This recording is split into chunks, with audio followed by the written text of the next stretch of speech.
तीर्थ है रामेश्वरम। कौन कौन? जब गिलहरी नहीं मानी और भगवान श्री राम ने प्रणाम किया, भगवान राम से पूछा, भगवान राम ने कहा, हे आर्य प्रवर, भगवान में करुणा बहुत है। कितने करुणावान है राम जी। एक कथा सुनाते हम आपको। दक्षिण भारत में एक तीर्थ है रामेश्वरम। कौन कौन गया है? हाँ, यहां रहते ही हैं तो स्वभावश आप लोग गए होंगे। रामेश्वरम में एक हनुमान जी के दर्शन हैं। आप लोगों ने किए हो ना किए हो। श्री पावन तीर्थ रामेश्वरम में एक हनुमान जी का स्थान है, छिन्न पुच्छ मारुति। छिन्न पुच्छ मारुति, जहां हनुमान जी की पूंछ कट गई थी, वहां के दर्शन है हनुमान जी की, इसलिए उनका नाम पड़ गया श्री छिन्न पुच्छ मारुति। बड़ा दिव्य स्थान है। वहीं पर रामेश्वरम के बगल में जहां हनुमदेश्वर महादेव है, उसी के बगल में श्री छिन्नपुच्छ मारुति का स्थान है। और जब तक छिन्नपुच्छ मारुति का दर्शन ना करो, तब तक रामेश्वरम की यात्रा पूर्ण नहीं मानी जाती। इस कथा को पंडित श्री गोपालाचार्य जी बड़ी अच्छे भाव से कहते थे। हम आपको सुनाते हैं कि जब राम सेतु का निर्माण होने लगा, राम सेतु बनने लगा। देखो, वैसे तो एक बात बताएं, राम सेतु, लोग कहते कि राम सेतु क्या है? राम से तू है, यही राम सेतु है। आहा, तो राम सेतु के निर्माण में सब बड़े बड़े बंदर बड़ी बड़ी शिलाओं को लाते हैं। शिलाओं को राम राम लिखकर पानी पर तैराते हैं। राम सेतु का निर्माण जोड़ने का कार्य करता है। और एक बहुत अच्छी बात है हिंदुओं के लिए, राम सेतु की कथा को हिंदुओं को जरूर सुनना चाहिए और हिंदुओं को स्वीकार भी भावपूर्वक करके जीवन में उतारना भी चाहिए।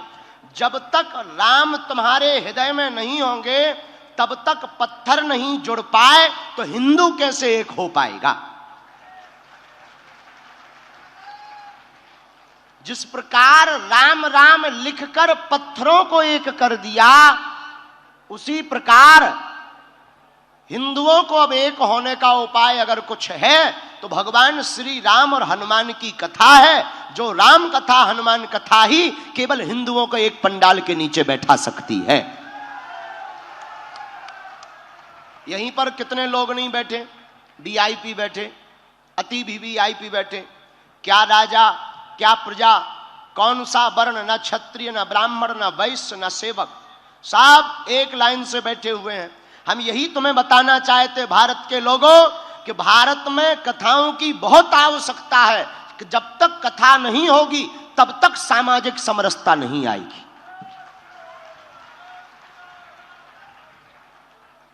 तो राम सेतु का निर्माण बड़े बड़े बानर कर रहे थे। राम की कृपा से एक गिलहरी तो जानते हो, एक गिलहरी समुद्र की रेती अपने शरीर में लगाकर और भागी भागी जावे और पत्थरों के ऊपर अपने शरीर को छटपटा के दौड़ावे। हनुमान जी गौर से देखें। हनुमान जी बोले, देखो गिलहरी, भागो यहां से। गिलहरी बोली, क्यों? हनुमान जी बोले, तुम्हारा छोटा सा शरीर, बड़े बड़े बंदर, अभी कोई पैर रख दे तो मर और जाओगी, नाहक में शरीर गवा दोगी। बंदरों के बीच में, बड़े बड़े बानरों के बीच में तुम अपना शरीर लेकर मत घूमो। और तुम्हारे ये छिटकने से, दो चार रेत के कण डालने से पुल नहीं बनना है। गिलहरी कुछ नहीं बोली, दोनों हाथ ऐसे करके खड़ी हो गई, मानो हनुमान जी को चिढ़ा करके कहने लगी हो कि तुम बड़े हो तो क्या हुआ, हम भी छोटे हैं, हम भी अपने स्तर से काम भी तो कर रहे हैं। हनुमान जी ने गिलहरी को बहुत समझाया। लेकिन गिलहरी नहीं मानी। गिलहरी कहती अगर हम छोटे हैं तो सेवा तो करेंगे। जब गिलहरी नहीं मानी तो एक बार हनुमान जी के ही पांव के अंगूठा के छोटे से भाग से गिलहरी की पूंछ दब गई। अब गिलहरी बड़ी चिचियाई। हनुमान जी ने देखा कोई चिचिया रहा है, कौन है? नीचे देखा तो गिलहरी। हनुमान जी ने पैर दूर किया तो डांट करके हनुमान जी ने कहा हमने पहले ही कहा था कि यहां बीच में मत घूमो। अब मान गई। देखो घाव बन गया तुम्हारी पूंछ में, वो तो कुशल है हमारा पैर के अंगूठा का अगला भाग रखा, अगर अंगूठा ही रख जाता सोई तुम्हारा काम हो जाता। गिलहरी रोने लगी, बोली रुक जाओ, हम तुम्हारी राम जी से शिकायत करेंगे, बड़े दरबार में तुम्हारी शिकायत करेंगे। हनुमान जी बोले जाओ कर दो, हमें कोई दिक्कत नहीं। आहा, गिलहरी भागी भागी राम जी के पास गई। जाकर राम जी को प्रणाम करके कहा भगवान आपके होते हुए हम जैसे छोटे जीवों पर अन्याय हो जाए, क्या ये आप सह सकते हो? राम जी बोले बिल्कुल नहीं, इधर आओ, क्या बात है? गिलहरी दोनों हाथ ऐसे करके खड़े हो गई। सरकार आपके रहते हुए हम पर अत्याचार हो गया।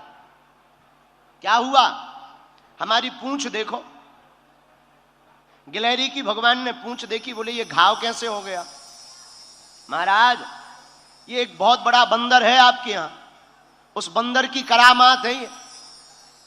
राम जी ने गिलहरी को अपनी हाथ में लिया, पूंछ के ऊपर हाथ रखा तो जो उसका दुख था, करुणावान करुणा निधान श्री रघुनाथ जी के हाथ रखते ही उस पूंछ का घाव ठीक हो गया और गिलहरी प्रसन्न हो गई। राम जी अपनी 3 अंगुलियां गिलहरी के ऊपर फिराए। लोग कहते हैं कि पहले तो गिलहरी के ऊपर कोई निशान नहीं थे, जब राम जी ने अपनी 3 अंगुलियां गिलहरी के ऊपर फिराई, वही 3 अंगुल के निशान आज भी गिलहरी के ऊपर हैं। मानो राम जी ने कह दिया कि अब हमारी सील सिक्का लग गई, अब तुम्हें कोई रोक नहीं सकता। गिलहरी बोली ऐसे काम नहीं चलेगा, आप हमारा पहले न्याय करो। क्या हुआ है? आपके यहां बलवान बंदर ने हमारी पूंछ में घाव लगा दिया, उसको दंड दो। और आप जब तक दंड नहीं देंगे तो हम मानेंगे नहीं। राम जी बोले ठीक है जाओ ले आओ। गिलहरी बोली पहले वचन दो कि आप दंड दोगे। राम जी बोले वचन है। गिलहरी भागी भागी हनुमान जी के पास गई, बोले चलो, और आपको प्रभु ने बुलाया है बड़े दरबार में, बड़े बड़े बलवान बन रहे थे, बड़े बुद्धिमान बन रहे थे, आओ अब हम तुम्हें ठिकाने लगवा कर मानेंगे। हनुमान जी बड़े हंसे कि ये गिलहरी बड़ी विचित्र है, बहुत परेशान कर रही है। हनुमान जी, श्री हनुमान जी गिलहरी के साथ साथ राम जी के द्वार पर पहुंच गए। राम जी को प्रणाम किया, क्या बात है और तुमने गिलहरी का अपराध क्यों किया श्री हनुमान जी? हनुमान जी हाथ जोड़कर बोले प्रभु हमने अपराध नहीं किया, यही गिलहरी बीच के बीच भाग रही थी, इधर से उधर उथल पुथल कर रही थी, हमने तो टोका था, रोका था कि बड़े बड़े बंदर हैं, चिपल जाओगी, चप जाओगी, मर जाओगी। महाराज धोखे से हमारी ही पांव से इनकी पूंछ दब गई। आहा, राम जी बोले सुनो, अपराध तो किया ही है, पर हनुमान जी ने गिलहरी से पूछा एक बात बताओ, तुम्हारे रेत के कण डालने से समुद्र का पुल बनना नहीं है, फिर भी तुम इतनी परेशान क्यों हो रही थी? राम जी बोले बात तो सही है, बताओ गिलहरी। गिलहरी ने जो जवाब दिया उसको सुनकर हनुमान जी की आंखों में आंसू आ गए।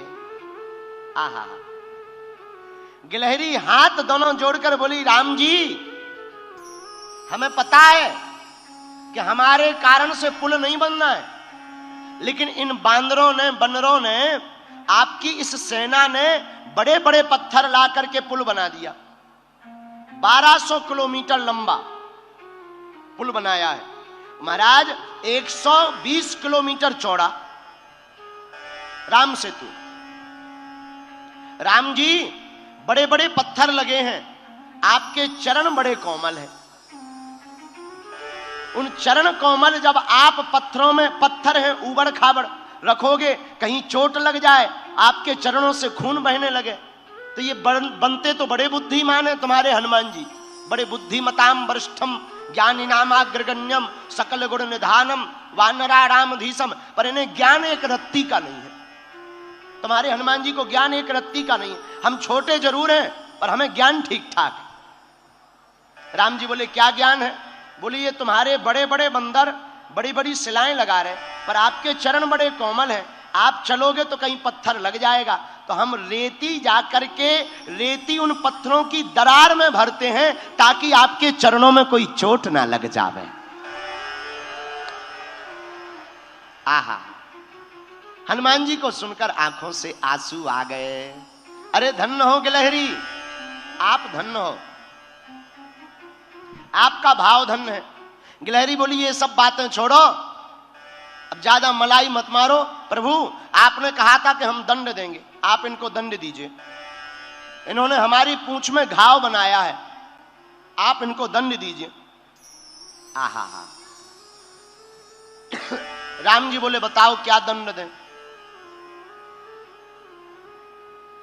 राम जी बोले हनुमान जी आपसे भक्तापराध हो गया है, भक्त का अपराध हो गया है, इसलिए आपको दंड तो भोगना ही पड़ेगा।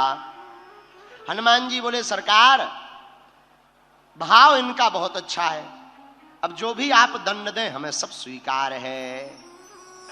राम जी बोले जैसे तुमने इनकी पूंछ को घाव बना करके दर्द पहुंचाया है, जाओ तुम्हारी भी पूंछ एक बार कटेगी। हनुमान जी बोले जय हो। हनुमान जी ने कोई जवाब नहीं दिया। अच्छा फिर हनुमान जी की पूंछ कटी कब? रामेश्वरम में जब शंकर जी की शिवलिंग की स्थापना होनी थी, तो राम जी ने हनुमान जी को कहा कि जाओ कैलाश पर्वत से भगवान शंकर के पास से शिवलिंग लेकर आओ। हनुमान जी उड़कर गए। कथा में कल्प कल्प का भेद है। आपको यहां पर एक बात और बता दें, रामेश्वरम राम जी तब जा रहे हैं जब लंका में रावण का वध करना है, तो जानकी जी को लाना है। लेकिन यहां रामेश्वरम की प्राण प्रतिष्ठा में जानकी जी स्वयं सम्मिलित हुई हैं। हाँ, और रावण स्वयं लेकर आया है जानकी माता को। कब?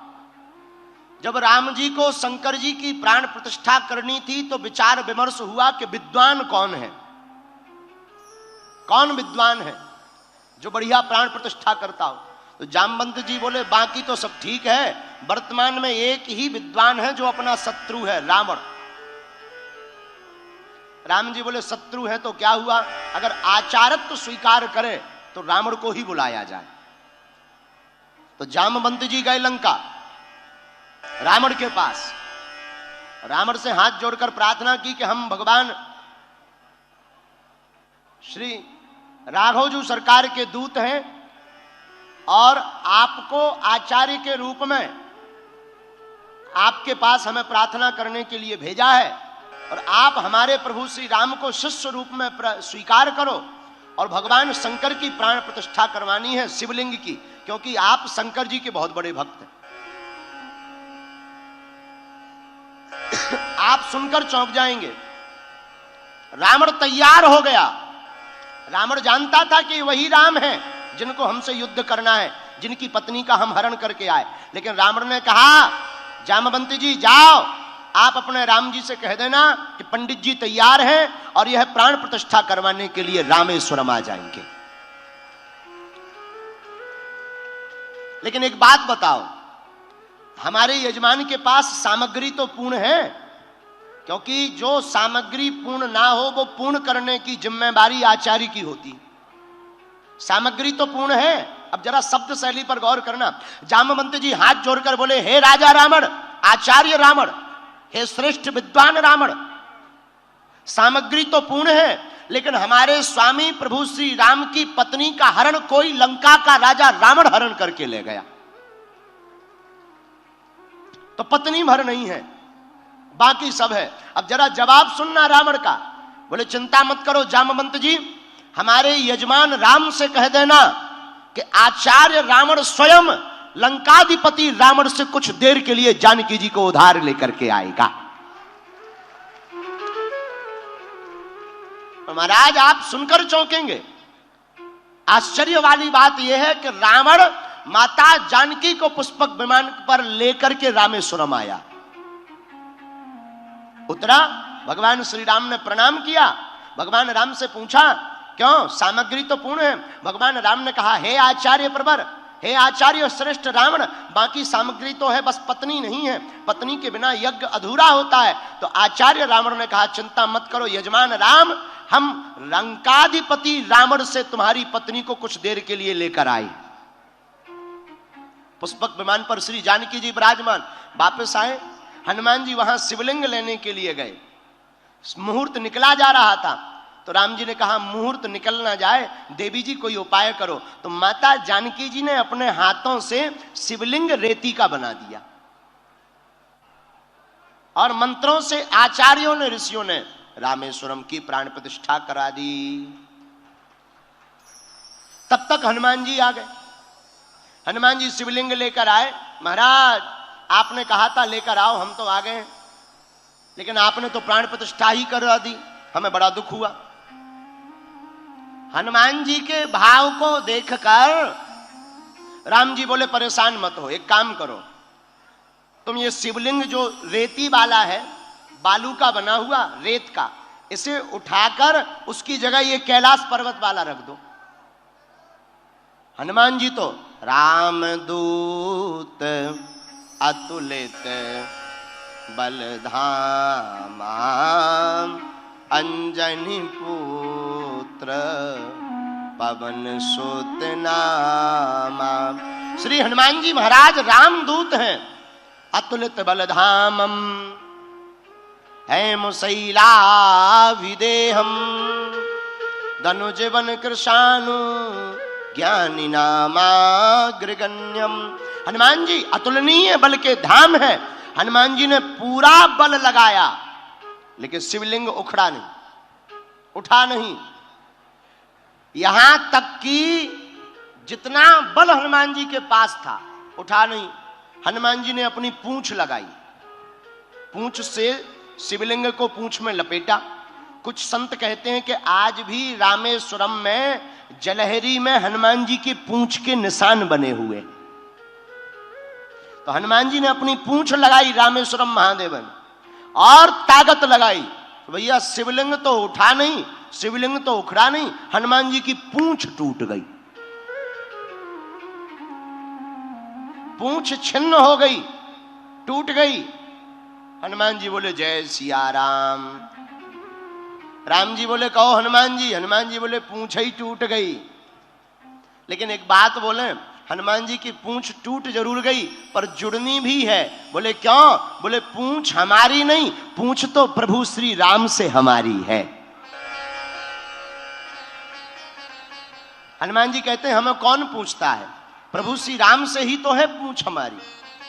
तो मां जानकी जी ने पूंछ उठाई, रघुनाथ जी ने पकड़ी और पुनः पूंछ को जोड़ दिया। वही दर्शन आज भी छिन्न पुच्छ, पुच्छ छिन्न श्री मारुति हनुमान जी के दर्शन आज भी रामेश्वरम में होते हैं। इस कथा का आशय यह है कि अगर भक्त का अपराध करोगे तो भगवान छोड़ेंगे नहीं। भगवान करुणा निधान है, राम जी जैसा कोई करुणावान नहीं है। माँ भी करुणामय होती है और परमात्मा भी करुणामय होता है। उसके दर पर जो ही आता है उसका न्याय अवश्य होता है।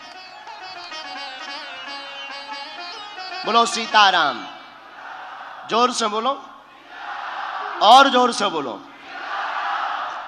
तो हनुमान जी भी करुणावान है, परमात्मा भी करुणावान है और मां भी करुणावान है। इसलिए हमने कहा किसी के पास अभाव है, किसी के पास प्रभाव है, किसी के पास भाव है लेकिन प्रभु के पास सुंदर स्वभाव है।